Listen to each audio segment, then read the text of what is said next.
കടൽ iguana, ഉപ്പുവെള്ള iguana അല്ലെങ്കിൽ Galapagos marine iguana എന്ന നിരവധി പേരുകളിൽ അറിയപ്പെടുന്ന ഇവ ഭൂമിയിലെ ഏറ്റവും സവിശേഷമായ പല്ലികളിലൊന്നാണ്. ഗോഡ്സില്ലയുടെ ജീവനുള്ള പതിപ്പ് എപ്പോഴെങ്കിലും ഉണ്ടായിരുന്നെങ്കിൽ ഇതാണ്. വാസ്തവത്തിൽ ഗാലപാഗോസ് ദ്വീപിൽ ഇവയുടെ പൊതുവായ പേരുകളിലൊന്നാണ് ഗോഡ്സില്ല ഇഗ്വാന. ഇവ ഗാലപാഗോസ് ദ്വീപുകളിൽ മാത്രമാണ് താമസിക്കുന്നത്. പല ഗാലപാഗോസ് സ്പീഷീസുകളെയും പോലെ അവർ ഒരു ദ്വീപ് ജീവിത ശൈലിയുമായി പൊരുത്തപ്പെട്ടു. സമുദ്രത്തിൽ സമയം ചെലവഴിക്കുന്ന ഒരേയൊരു പല്ലിയാണ് ദ മെറൈൻ ഇഗ്വാന.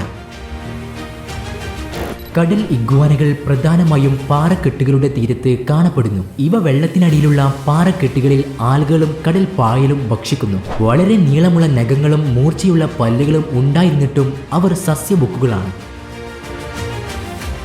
ഇവ വലുതും ഇരുണ്ട നിറവുമാണ്. പരന്നതും ചതുരാകൃതിയിലുള്ളതുമായ മൂക്കാണ് ഇവരുടേത്. കടൽ ഇഗ്വാനകൾക്ക് വെള്ളത്തിനടിയിൽ ശ്വസിക്കാൻ കഴിയില്ല. കാരണം അവക്ക് വെള്ളത്തിൽ നിന്ന് ഓക്സിജൻ വേർതിരിച്ചെടുക്കാൻ ആവശ്യമായ ചവറുകൾ മത്സ്യത്തിൽ ഉള്ളതുപോലെ കുറവാണ്. പകരം അവർ വളരെ നേരം ശ്വാസം പിടിക്കുന്നു. മെറൈൻ ഇഗ്വാനകൾക്ക് 1 മണിക്കൂർ വരെ ശ്വാസം പിടിച്ചു നിർത്താൻ കഴിയും.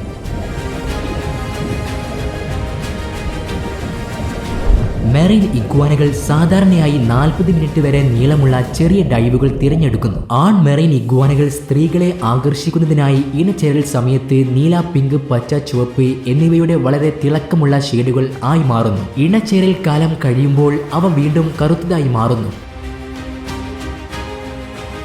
സമുദ്രത്തിൽ ഭക്ഷണം കഴിക്കുന്ന ലോകത്തിലെ ഏക ഇഗ്വാനകളാണ് ഗാലപാഗോസ് മെറൈൻ ഇഗ്വാനകൾ. കൈകാലുകൾ നേരെ പിന്നിലേക്ക് ചൂണ്ടിയും നീളമുള്ള ശരീരവും വാലും വശങ്ങളിലേക്ക് വളച്ചൊടിച്ചും അവർ നീന്തുന്നു. ശരിക്കും തമാശയായി കാണപ്പെടുന്ന ചില മത്സ്യകന്യകളെ പോലെ. അവയുടെ തല മുതൽ വാലിന്റെ അറ്റം വരെ ഉയർത്തിയ ഭാഗം ഒരു ഡോർസൽ ഫിൻ പോലെ പ്രവർത്തിക്കുന്നു. ഇത് വെള്ളത്തിലൂടെ സ്ലൈഡ് ചെയ്യുന്നത് എളുപ്പമാക്കുന്നു. കടൽ ഇഗ്വാനകളുടെ ഏറ്റവും വലിയ പ്രകൃതിദത്ത വേട്ടക്കാരനാണ് ഗാലപാഗോസ് പരുന്ത്. പ്രായപൂർത്തിയായ ഇഗ്വാനകളെ അവർ വേട്ടയാടും. ഇഗ്വാനകൾ വളരെ വേഗതയുള്ളവരാണ്. അവ കൃത്യസമയത്ത് കണ്ടാൽ പരുന്തുകളെ വളരെ എളുപ്പത്തിൽ മറികടക്കും. നിർഭാഗ്യവശാൽ യുവ മറൈൻ ഇഗ്വാനകൾക്ക് എല്ലായ്പ്പോഴും മുതിർന്നവരെ പോലെ നല്ല ഫലങ്ങൾ ഉണ്ടാകില്ല. മുതിർന്ന കടൽ ഇഗ്വാനകൾക്ക് 5 അടി, അതായത് 1.5 മീറ്റർ വരെ നീളമുണ്ടാകും. അതുപോലെ തന്നെ 1.5 കിലോഗ്രാം ഭാരവും ഉണ്ടാകും. ഇവയുടെ കറുപ്പ് നിറം സൂര്യപ്രകാശം പരമാവധി ആഗിരണം ചെയ്യാൻ സഹായിക്കുന്നു.